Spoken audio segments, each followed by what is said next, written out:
I'm Andrew Walsh, chef owner of Cure, a 1 Michelin star restaurant in Singapore.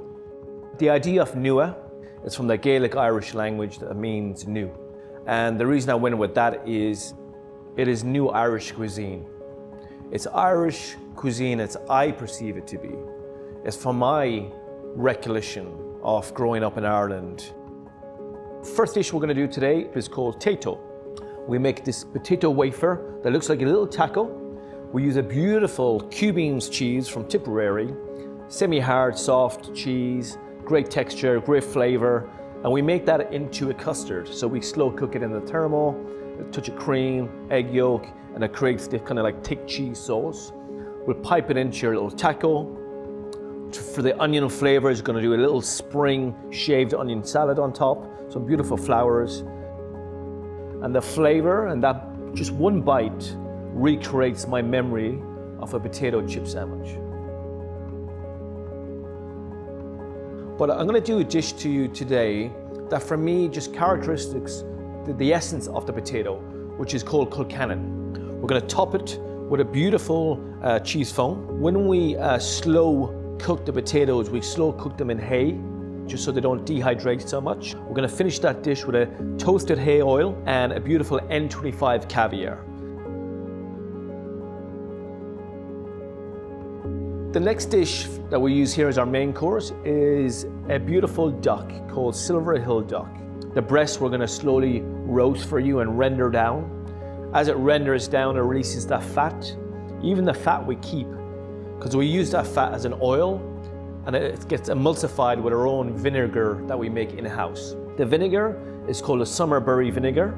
It's a mix of summer berries. Also, I don't like to have very heavy jus or sauces to overpower the duck, because the meat is so tender and unique and sweet and nutty that it speaks for itself. The sour element in this, you'd have rhubarb. We just lightly grill it here, and it gives this charred sourness to the dish, and then some endive. And the endive then just gives a touch of bitterness. So we have the idea here in the kitchen of doing a sablé biscuit. And then the livers of the duck we use with some chicken livers, and we make a classic parfait. We top it then with a raspberry jam.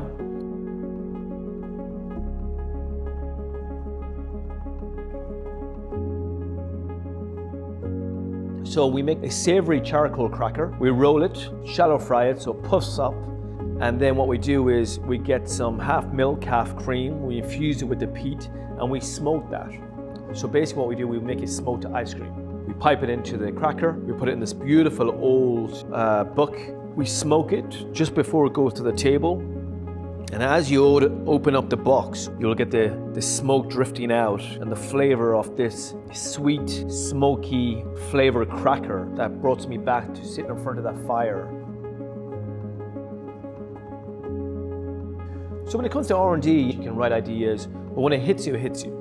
And for me, going back to Ireland, ideas just pop in. Then I scrutinize them, and then we play around with it. We try months and months of different styles, textures, that people get the full sense of what it is in my mind right in front of them on the table.